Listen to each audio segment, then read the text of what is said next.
178 for 3. No, we have not gone back in time because Sunrisers hit 286 against Rajasthan Royals. They have ended their batting campaign of the IPL on an absolute high with 278 with Heinrich Klaasen blasting a 37 ball 100. Travis Head, as he does most of the time, hits 76.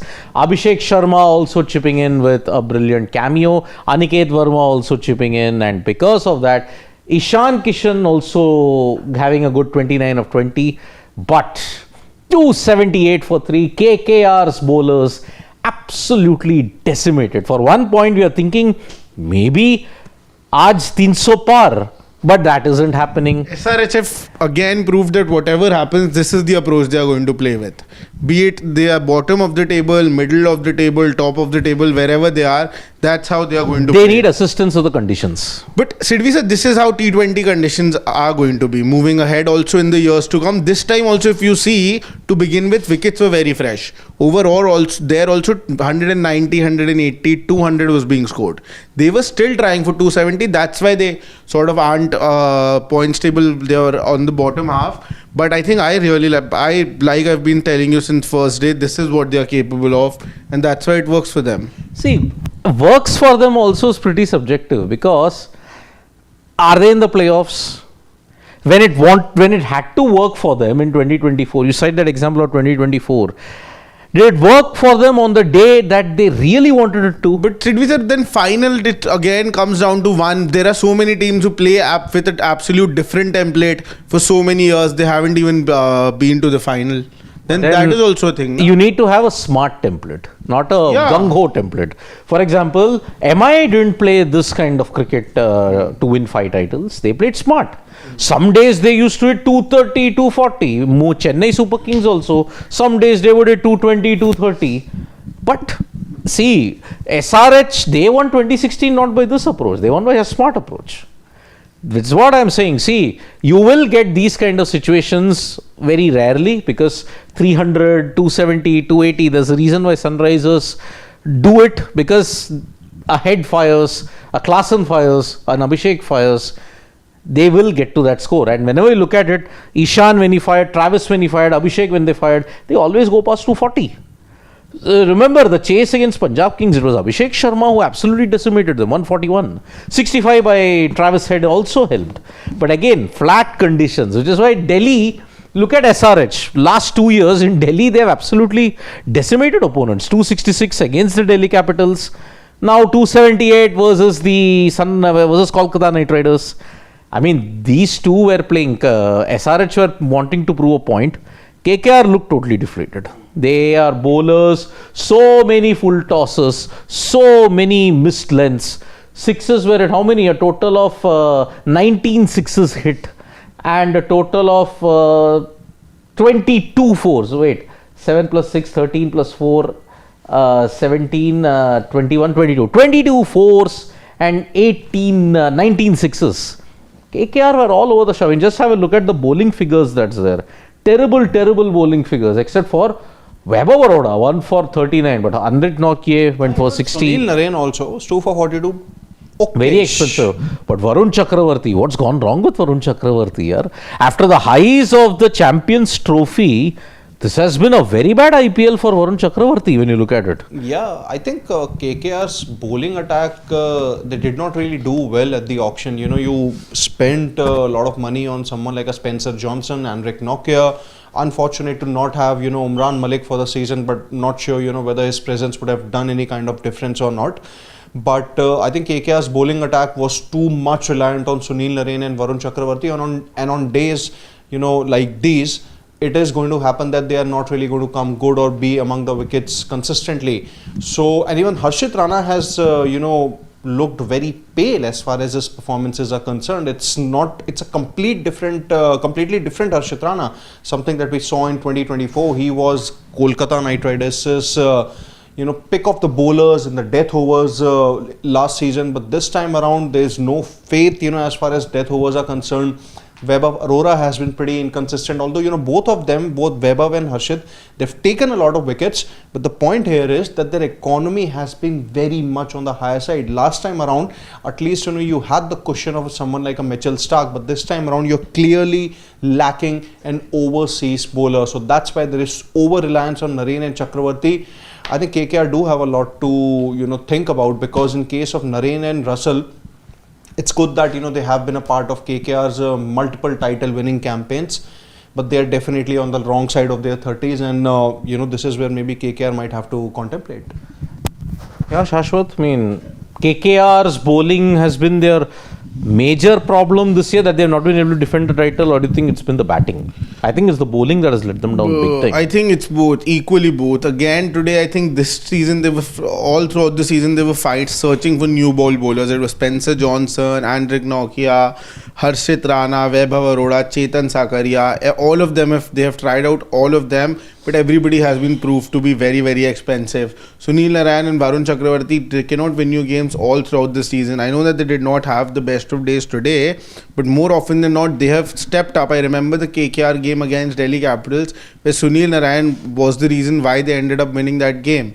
So spinners have done well as we expected them to do, but other bowlers, fast, quicker bowlers, haven't really done well. Harshit Rana also, they've used him a little different this time. Last season, he was bowling with the new ball. This season, he's coming in as a first change. So a few things that I think planning-wise haven't really gone KKR's way, be it. So that's why I say that I feel last year Shreyas Iyer and Gautam Gambhir had a very big role to play, because they used these resources. These were the same people, almost, very similar to the previous squad. But results absolutely opposite. I think it all boils down to how they were managed last season.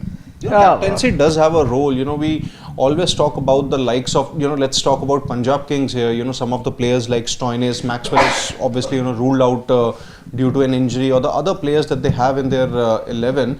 Even Ashdeep Singh has also been a part of, Punjab Kings for a long time now.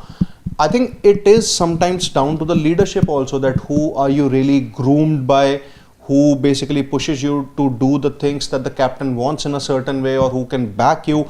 I think that's where I think leadership does play a role. And maybe, I'm just going to try to read in between the lines here, when Shreyas Iyer categorically said that he wasn't given the due credit when KKR won the title last season. I think you can probably see the impact of it now. Sometimes, a leader can make a difference. They can make a difference. Maybe the backroom staff can also make a difference. Who knows? Proper focus, proper man management. Ajinkya Rahane, yes, great test captain that India has had, but there was a dark side to his white ball numbers. I mean, in T20, especially IPL, he never did well for them. So that's why KKR will have plenty to ponder. I mean, looking at the 23.75 crore problem, is Venkatesh Iyer playing today? I don't think so. I think it will be Angrish Raghuvanshi who comes in. Imagine, you're paid 23.75 crores and you're not playing him, even though if it's a dead rubber. Either it's an injury or what is it, I really don't know. But he's in the impact player list. But I think it will be Angrich. Yeah, it will be, but I'm just telling you, if injury would have been there, he would not have been in that. So, what has gone wrong with Venkatesh Iyer, that I really don't know. But then see, KKR today missed a lot of their bowling lengths. I mean, in the slot, too many, or too short. Either Varun Chakravarti was too short, too many wide full tosses, and that is why Klaasen absolutely made Binsweet. But what do you think? Heinrich Klaasen, the beast, he's back for SRH, or is it too late at this stage? Too late. I think we always knew what he's capable of, but he wasn't really stepping up. Today that he has, I think you can see where the scoreboard is. So he is equal. He's a really good T20 batter. I think one of the best after Nicholas Puran, Surya Kumar Yadav. I think Henrik Klaasen remains third on that list. So in that sense, but I think out of the three, he leaves, the day he plays well, he leaves the biggest impact. So it's just that consistency wise, he's not that consistent. That is something that lacked with him all throughout the season. Yeah, I mean, Klaasen, if only he had done well in the remainder of the games that were there. Prior to this, we needed Heinrich Klaasen to step up. Only one or two particular matches, when you looked at it, he stepped up. But apart from that, if you look at in the highest category list paid, Klaasen was a failure. So that is why this season, yes, he's ended it on a high.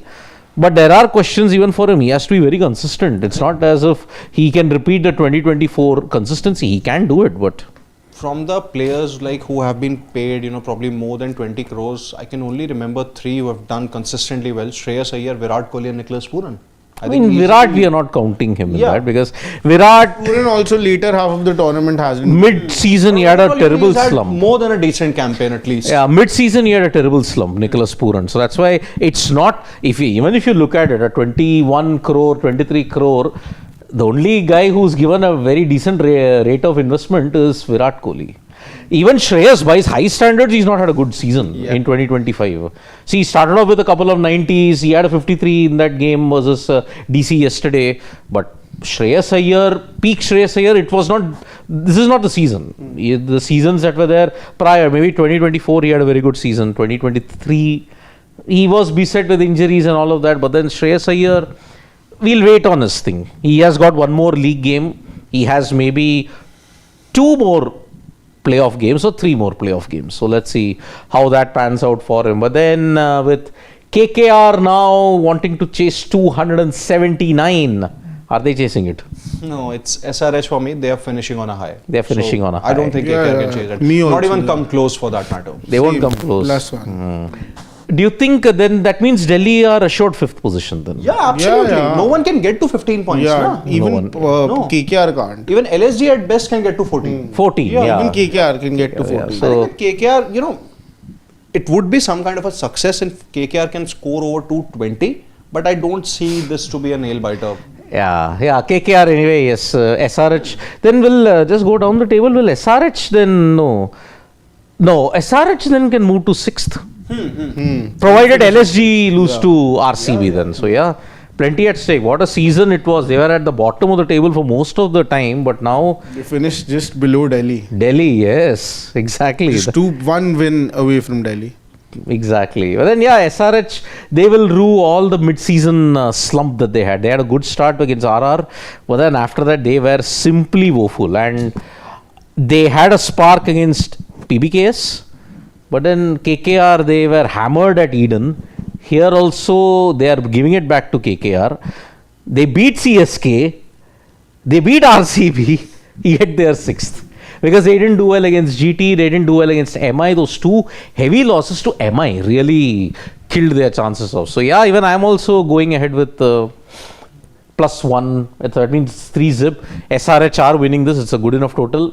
They lead a world record chase then, I think for the KKR. first time this IPL that all the people in the panelists have agreed upon No, during the day game predictions also. consecutively. Yes, Yeah, consecutively. Yes. Yeah, we initially yesterday we had said GT, but then we changed it with the match that was there today. So yes, it's gonna be an uphill task for Quinton de Kock and Sunil Narayan coming in. Yeah. Yeah. So can KKR chase it down, or will SRH end the season on a high? We'll be back for a lengthier post-match debate with all of us here. So join us then, and until then, subscribe to Sports Today for all the latest news and analysis.